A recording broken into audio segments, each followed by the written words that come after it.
unahangaika na changamoto ya korodani kuvimba au kuuma na haujui tatizo ni nini, sasa katika darasa hili utakwenda kujua jinsi ya kutatua tatizo la korodani kuvimba na namna ya kujitibu ukiwa nyumbani kwako. Katika darasa hili utakwenda kujifunza yafuatayo. Utakwenda kuangalia utangulizi, utakwenda kuangalia sababu zinazopelekea korodani kuvimba, na tatu utakwenda kuangalia jinsi mfumo wa mishipa ya damu unavyofanya kazi kwenye korodani. 4 utakwenda kuangalia njia ya asili ya kurekebisha tatizo hili la korodani. Tukianza na utangulizi, korodani ni nini? Korodani ni viungo vya uzazi kwa mwanaume vilivyo ndani ya mfuko wa korodani, yani pumbu, ambavyo vina kazi kuu mbili. Kazi ya kwanza ni kuzalisha mbegu za kiume au sperms, na kazi ya pili ni kutoa hormone ya kiume inayoitwa testosterone. Kwa hiyo hizi ndo kazi kuu za korodani, na kuna watu hawajui hormone ya testosterone inafanya kazi gani. Hormone ya testosterone sana sana husimamia ukuaji wa misuli, sauti ya kiume, ukuaji wa nywele za mwili na hamu ya tendo la ndoa pamoja na nguvu za kiume. Kwa hiyo hivi vyote, hizo process zote zinafanyika kwenye korodani. Sasa mwanaume ana korodani mbili. Ana korodani ya kushoto na korodani ya kulia, na korodani zote hizi zina kazi sawa. Na kazi ya korodani ni kuzalisha mbegu za uzazi pamoja na hormone ya kiume, na utofauti wake uko kwenye namna ya kusafirisha damu kwenda na kutoka kwenye korodani. Kwa hiyo utofauti wa hizi korodani mbili ni namna damu inavyosafirishwa kwenda juu na kuingia kwenye korodani. Sasa nini maana ya korodani kuvimba? Korodani kuvimba ni hali ambapo mfuko wa korodani kwa Kiingereza tunaita scrotum unapanuka au kuongezeka kwa ukubwa kutokana na mchanganyiko wa sababu mbalimbali. Na hali hii inajumuisha kuongezeka kwa ukubwa wa korodani moja au zote mbili na kutengeneza uvimbe ndani ya scrotum. Na tukisema scrotum tunamaanisha pumbu, yani ule mfuko unaobebelea zile korodani. So kuvimba kunaweza kuwa laini au mgumu au kama kamba za minyoo. Kwa hiyo kuna aina tofauti za uvimbe ambao unatokea kwenye korodani. Uvimbe unaweza ukawa laini, uvimbe unaweza ukawa mgumu, au uvimbe unaweza kujitokeza kwa namna kama vile minyoo fulani imezunguka ile korodani. So tuangalie sababu zinazopelekea korodani kuvimba. Kuna sababu kuu mbili zinazopelekea kuvimba kwa korodani. Sababu ya kwanza ni varicocele, ni ugonjwa wa varicocele. Na tukisema ugonjwa wa varicocele ni damu kukwama kwenye mishipa ya korodani. Na sababu ya pili ni ugonjwa wa hydrocele, na hydrocele maana yake ni maji kujaa ndani ya korodani. Varicocele, tukisema varicocele ni ile hali ambapo mishipa ya damu ambayo inaitwa venous plexus inayozunguka korodani inapanuka na kuvimba kwa sababu ya damu inashindwa kusukumwa vizuri kwenda juu. Kwa hiyo damu ikishindwa kusukumwa vizuri kwenda juu, yani kutoka kwenye korodani kwenda sehemu nyingine, basi moja kwa moja itasababisha kuvimba kwa misuli, na misuli kivimba inasababisha ugonjwa unaoitwa varicocele. Hii inapelekea mishipa ya damu kwenye korodani kulegea na kuvimba. So umeona kama huu ndio ugonjwa wa varicocele. Kwa hiyo damu inakuja, ikishakuja inaingia kwenye korodani. Ikishaingia kwenye korodani inashindwa kurudi. Ikishindwa kurudi, basi inasababisha hii misuli au hii mishipa kufanyaje? Kuvimba. Na ikishavimba inasukuma hii korodani chini. Ndio maana unakuta korodani moja inakuwa ndogo, korodani nyingine inakuwa kubwa. Kwa hiyo ni kwa sababu ya huu ugonjwa wa varicocele, ambapo damu inaingia, ikishaingia inashindwa kutoka kutokana na sababu mbalimbali, maybe hajari, maybe hernia au ngiri, vitu kama hivyo vinaweza vikapelekea damu kushindwa kufanyaje kwenda juu. Sasa tuangalie mfumo wa kawaida wa mishipa ya damu kwenye korodani. Kila korodani ina mishipa inayorudisha damu juu iitwayo plexus. Mishipa hii ina valves, na tukisema valves, hii ni organs au tissue zinazozuia damu kurudi chini. Kwa hiyo kama hizi valves zitakuwa haziko sawa au hazifunction vizuri, basi moja kwa moja itasababisha ugonjwa wa varicocele. Kwa hiyo valves zikishindwa kufanya kazi vizuri, damu inabaki kwenye korodani, na damu ikibaki kwenye korodani, mishipa huvimba, na mishipa ikivimba, matokeo yake unapata changamoto ya ugonjwa wa varicocele. Mpaka hapo tumeshaona nini maana ya varicocele. Kwa hiyo unaona damu ikiingia hapa sasa na ikashindwa kurudi, inasababisha kuvimba kwa hii misuli. Hii misuli ikivimba, moja kwa moja inasukuma hii korodani. Ikisukuma hii korodani, ndio maana unakuta korodani moja imelegea, korodani nyingine imevimba. Kwa hiyo ndio maana inatokea hivyo. Ukiona tatizo hilo tatizo kwa kitaalamu tunaita varicocele. Umeona kama hapa hivi, hii iko vizuri, hii haiko vizuri. Na hii haiko vizuri kwa sababu damu imeingia, baada ya kuingia inashindwa kutoka. Kwa hiyo ikishindwa kutoka, inasababisha hii damu kufanyaje, inasababisha hii mishipa kufanyaje, kuvimba. Na ikivimba, moja kwa moja inasukuma hii korodani. Ikishasukuma hii korodani ndio maana unakuta korodani moja inakuwa ndogo, korodani nyingine inakuwa kubwa. Kwa nini mara nyingi varicocele hutokea upande wa kushoto?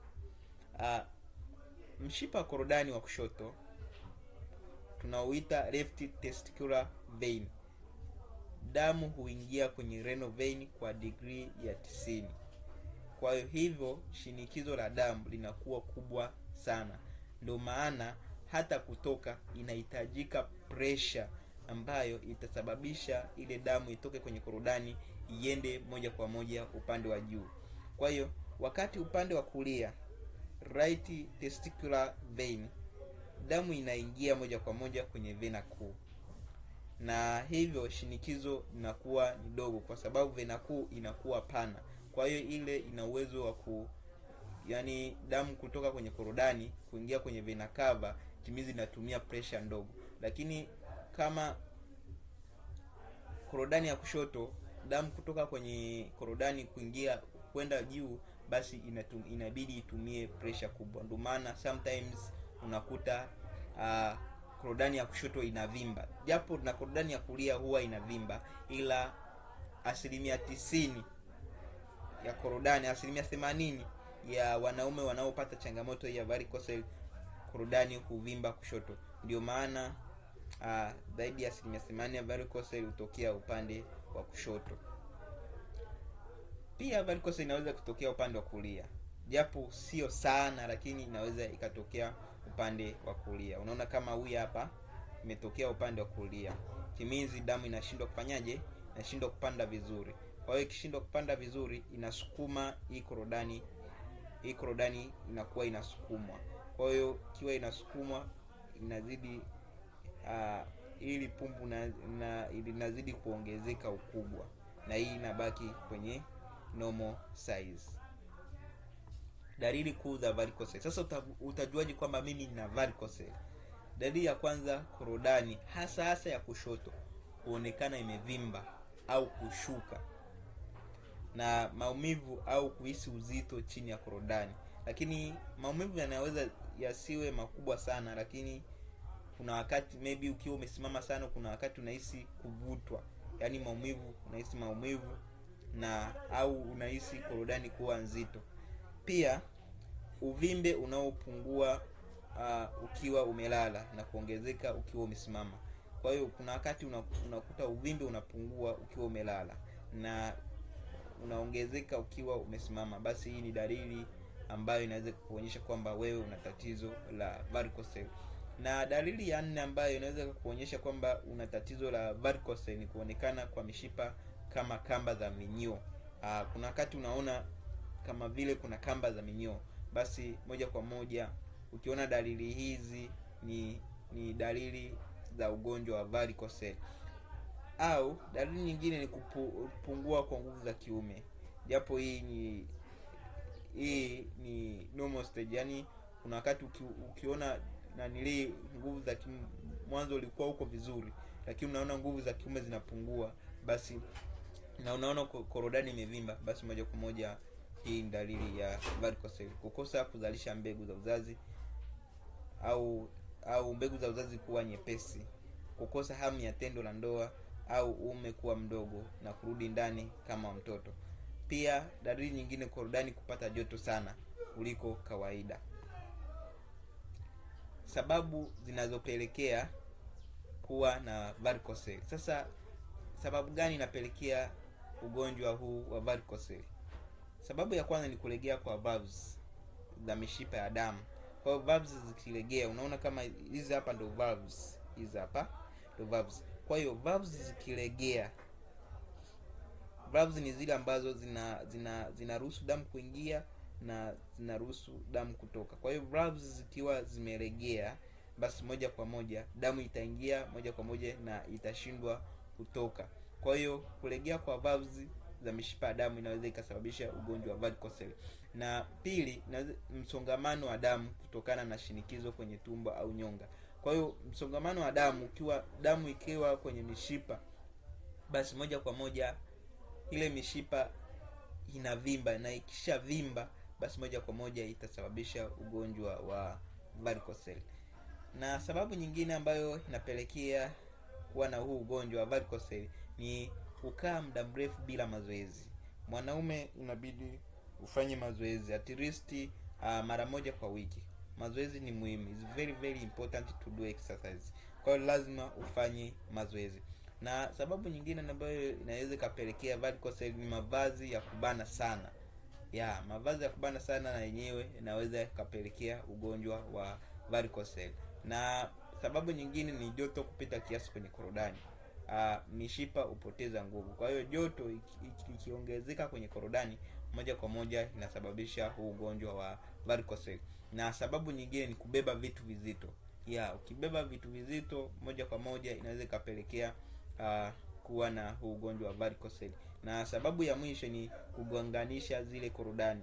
Yaani korodani zikiwa zinagongana, basi moja kwa moja inaweza kusababisha ugonjwa wa varicocele. Na hii inaweza ikatokea kwenye situation, maybe mtu anaendesha pikipiki kwenye barabara rafu ambayo si ya rami.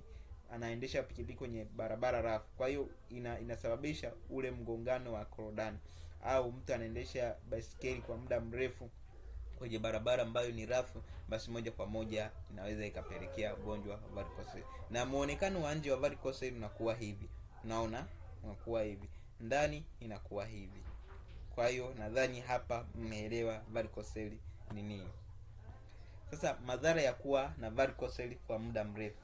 Hizi hapa chini ni athari za kuwa na varicocele kwa muda mrefu. Kwa hiyo varicocele isipotibiwa inasababisha madhara haya yafuatayo. Moja ni ugumba. Kwa Kiingereza tunaita infertility. Kushindwa kumtwisha mimba mwanamke. Kwa hiyo ugonjwa wa varicocele usipotibiwa, basi moja kwa moja utashindwa kumtwisha mimba mwanamke. Kupungua kwa uzalishaji wa mbegu, yani low sperm count. Unakuta mbegu za uzazi zinakuwa ndogo kiasi kwamba zikitoka zinatoka kwa shida. Na tatu, kupungua kwa homoni ya testosterone. Homoni ya testosterone ikipungua, basi inasababisha homoni ya testosterone ikipungua, moja kwa moja obviously itasababisha low sperm count na itasababisha kutoweza kupata mtoto, kwa sababu hii homoni ndio inasababisha wewe uweze kuzalisha mbegu vizuri. Pia ulegevu wa korodani. Na madhara ya kuwa varicocele, korodani inaregea. Kwa hiyo ikiregea inashindwa kurudi vizuri. Kwa hiyo inaweza ikasababisha ulegevu wa korodani unaweza kana ni madhara, kwa sababu ikikaa hivyo, basi moja kwa moja inaweza kusababisha either cancer au vitu vingine kama hivyo. Pia kupungua kwa nguvu za kiume, na madhara ya kuwa na varicose kwa muda mrefu, na pia inaweza ikasababisha kupungua kwa nguvu za kiume. 6, inaweza ikasababisha korodani kuanza kukosa joto sahihi. Korodani inapaswa kuwa na joto alau uvuguvugu, ndio maana korodani imewekwa nje. Kwa nini imewekwa nje? Kwa sababu joto linalozalishwa na mwili ni kubwa sana kuliko joto linalohitajika kwenye korodani. Kwa hiyo korodani sasa ikiwa ina joto kubwa, basi moja kwa moja ile korodani haiwezi kuzalisha sperms au mbegu za uzazi. Kwa hiyo hayo ndio madhara ya kuwa na varicocele kwa muda mrefu. Umeona sababu ya pili inayopelekea korodani kuvimba. Basi tumeshaona sababu ya kwanza, tumesema ni varicocele ambayo inapelekea damu kuvimba, na sababu ya pili tumeona ni hydrocele. Sasa tuchimbue ndani tuangalie hydrocele ni nini, kwa sababu kuna mtu anapata ugonjwa lakini hajui ugonjwa ni nini. Wengine wanapigwa wanasema huu ugonjwa ni ngiri, kumbe ngiri ni pati ndogo tu ambayo inasababisha korodani kuvimba. Kwa hiyo hydrocele ni nini? Hydrocele ni hali ambapo maji hukusanyika ndani ya mfuko unaozunguka korodani. Unaona kama hapa hii korodani iko normal, iko vizuri, lakini hydrocele inatokea pale ambapo maji yanakusanyika ndani ya mfuko wa korodani. Umeona? Kwa kawaida mfuko huu huwa na kiasi kidogo tu cha maji. Kwa hiyo huu mfuko huwa na kiasi kidogo cha maji ambacho huwa kinasababisha ile korodani kupozwa. Maybe ikiwa na joto sana, basi yale maji yanasababisha kupoza ile korodani. Lakini sasa kwa kawaida mfuko huu huwa na kiasi kidogo cha maji ili kuruhusu korodani kusogea kwa urahisi ndani ya korodani. Umeona? Lakini pale mfumo wa korodani pale mfumo wa kuhifadhi maji kwenye korodani unapoathirika, basi maji huzidi na kusababisha korodani kuvimba kama imejaa maji. Kwa hiyo ule mfumo ukiwa umeathirika, basi moja kwa moja upelekea maji kujaa kwenye korodani. Umeona kama hapa? Kwa hiyo ule mfumo ukiathirika, basi moja kwa moja inapelekea kujaa kwa maji kwenye korodani. Hii ni normal, hii ni korodani ambayo iko vizuri, hii ni korodani ambayo maji yamezunguka korodani. Kwa hiyo haya maji ndio tunaita hydrocele. Aina za hydrocele, kuna aina kuu mbili za hydrocele. Ya kwanza ni congenital hydrocele. Hii ni hydrocele ya kuzaliwa nayo. Unakuta mtoto mdogo akizaliwa unakuta amevimba. Unaona kama hapa hivi, unakuta amevimba. Kwa hiyo hii hutokea kwa watoto wachanga, hasa wavulana, unakuta amevimba.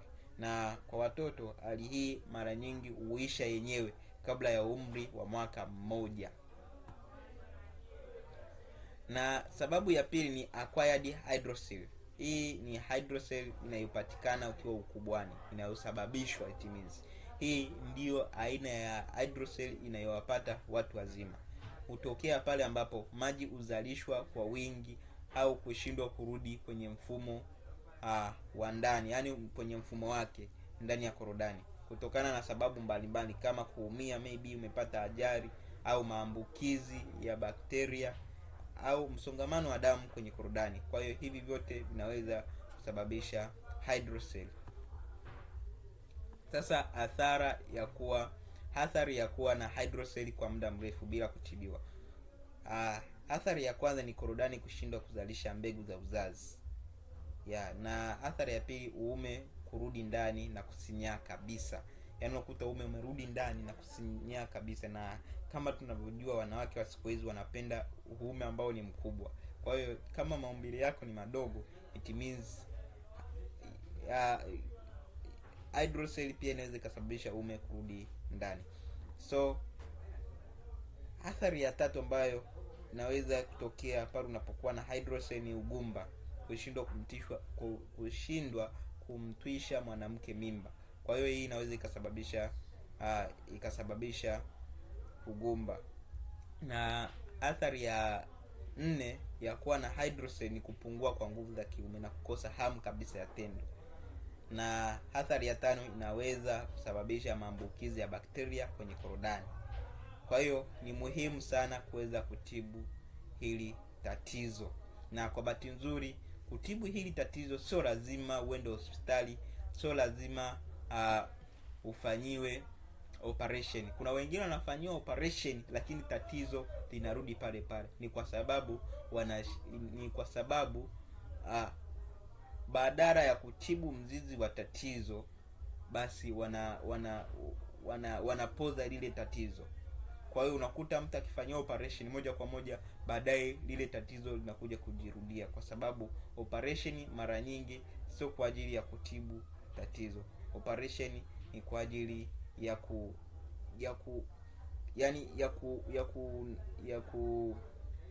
kupunguza ile kasi. Umeona? Huko mbele kwenye program tutakufundisha namna operation inavyofanya kazi na njia ya asili inavyofanya kazi. Sasa tuangalie visababishi vikuu vya hydrocele. Visababishi vikuu au vitu vinavyosababisha hydrocele, cha kwanza ni varicocele. Huko nyuma tumeona varicocele nini, lakini varicocele pia inasababisha hydrocele. Kwa hiyo sababu ya kwanza ya hydrocele ni varicocele. Sababu ya pili, madhara ya upasuaji. Ndo nimekuambia hiyo operation sometimes inaweza ikasababisha hii hydrocele. Operation ya korodani inaweza ikasababisha hii hydrocele. Na tatu ni mashambulizi ya bakteria kwenye korodani. Kwa hiyo bakteria kwenye korodani yanaweza kusababisha ugonjwa wa varicocele. 4 ni hernia, ni ngiri. Kuna watu ambao wakiona hili tatizo kwamba korodani imevimba, moja kwa moja ana fikra yake inampelekea kwamba hii ni ngiri, lakini ngiri ni kisababishi kinachosababisha hydrocele. Kwenye programu yetu ya kulipia tutazungumzia nini maana ya ngiri. Umeona? Tutazungumzia kwa undani hivi visababishi, pia tutazungumzia namna ya kutibu tatizo hilo ukiwa nyumbani kwako. Na sababu ya 5 ambayo inapelekea hydrocele ni kubeba vitu vizito. Na sababu ya 6 ni kupata ajali. Hivi vyote vinaweza kupelekea ugonjwa wa hydrocele. Sasa nini tofauti ya varicocele na hydrocele? Kuna watu wanashindwa kutofautisha. Mtu anakuta ana vimba lakini hajui kutofautisha. Kwa hiyo hivi ni vitu ambavyo vitakusababisha wewe uweze kutofautisha either hii ni varicocele au ni hydrocele. Na tukianza na kigezo namba 1, maana tukianza na definition. Varicocele ni uvimbe wa mishipa ya veins inayozunguka korodani, hasa upande wa kushoto. Kwa hiyo ni uvimbe wa mishipa ya damu inayozunguka korodani, hasa upande wa kushoto. Na hii inasababisha damu kushindwa kurudi juu vizuri. Lakini kwenye upande wa hydrocele, hii ni hali ambapo maji hukusanyika kwenye ngozi inayozunguka korodani na kusababisha korodani kuvimba kama imejaa maji vile. So kigezo cha pili kitakachokuonyesha kwamba hii ni varicocele au ni hydrocele ni kinachojaa ndani. Hapa utakuta mishipa imejaa damu kutokana na mtiririko usio na kawaida. Lakini kwenye upande wa hydrocele, eneo linalozunguka korodani linajaa maji. Kwa hiyo ukishika unaona kama vile ni fluid, yani unaona kama vile ni maji. Kwa hiyo moja kwa moja hiyo ni hydrocele. Na kigezo cha tatu ambacho kitakupelekea wewe uweze kutofautisha kati ya varicocele na hydrocele ni sababu kuu, yani main cause. Sababu ya varicocele ni kudhoofika kwa valves ndani ya mishipa ya damu inayorudisha damu kutoka kwenye korodani kwenda kwenye moyo. Hivyo damu hubaki chini. na hydrocele, maji kutokuweza kufyonzwa vizuri, na maambukizi, majeraha na pamoja na kuzaliwa. Hydrocele inaweza kuzaliwa nayo. Na sababu nyingine ambayo inaweza ikatofautisha varicocele na hydrocele ni muonekano na dalili. Korodani, kwenye upande wa varicocele, korodani huonekana kama mfuko wenye minyoo. Yaani ukigusa unahisi kuna mishipa ambayo imenyonga ile korodani. Au uvimbe huongezeka ukiwa umesimama muda mrefu au baada ya kazi nzito, na pia maumivu madogo au kuhisi uzito kwenye korodani. Lakini upande wa hydrocele, korodani kuvimba kama puto iliyojaa maji, na mara nyingi haina maumivu makali. Pia uvimbe huongezeka taratibu kadri muda unavyosonga mbele. Kwa hiyo unakuta kadri muda unavyoenda uvimbe huongezeka taratibu. Naona hatua za uvimbe. Naona kuna grade 1, grade 2, grade 3. Unakuta uvimbe unakuta unavimba tu kidogo, unaendelea kuvimba kadri miaka inavyoongezeka au muda unavyoongezeka, basi moja kwa moja inavimba style kama hiyo. Sasa njia ya asili ya kurekebisha tatizo hili la korodani kuvimba, hii ni bonus na kupatia, lakini ukitaka kupona kabisa, tunayo program ya kulipia ambapo utaweza kupona tatizo hili. Sasa njia ya asili ya kurekebisha tatizo hili la korodani kuvimba: mabadiliko ya mtindo wa maisha, kuepuka kusimama au kukaa kwa muda mrefu. So mabadiliko ya mtindo wa maisha inaweza kapelekea kuweza walau kutibu au kupunguza ile kasi ya varicocele au hydrocele. Cha kwanza, kuepuka kusimama au kukaa kwa muda mrefu. Kwa hiyo epuka hicho kitu. Cha pili, vaa support ya korodani, yani supportive underwear. Hii inasaidia kupunguza mvutano na kuimarisha mtiririko wa damu. Cha tatu, epuka kazi nzito. Kazi nzito obviously inapelekea korodani kuvimba. Epuka kazi nzito sana. Pia kubeba mizigo mizito. Pia punguza uzito, kwani uzito kupita kiasi huongeza shinikizo kwenye mishipa ya korodani. Tatu, tumia kipande cha barafu au ice pack, then kiweke kwenye kitambaa laini. Anza kufanya massage ya korodani asubuhi na jioni. Pia epuka matumizi ya pombe, sigara na madawa. Pia tumia virutubisho vinavyoongeza kasi ya damu kwenye korodani kama vile ginger, garlic, ginkgo, gotu, vitamin C, tongati iron, mica roots. Hivi kwenye program ya kulipia hivi nimevielezea sehemu gani utapata na namna ya kupata. So njia nyingine tutajifunza zaidi kwenye programu yetu ambayo itakushika mkono na kukupa sapoti hatua kwa hatua mpaka kupona kabisa na kumaliza mzizi wa tatizo la korodani bila kufanyiwa upasuaji. So ni mimi hapa mwenye kujali afya yako, Dr. Barongo. Kwa hiyo kama una swali lolote, naweza ni check inbox, niulize, then nitaweza kujibu ili niweze kusaidia kupona changamoto yako. Talk to you soon. Peace.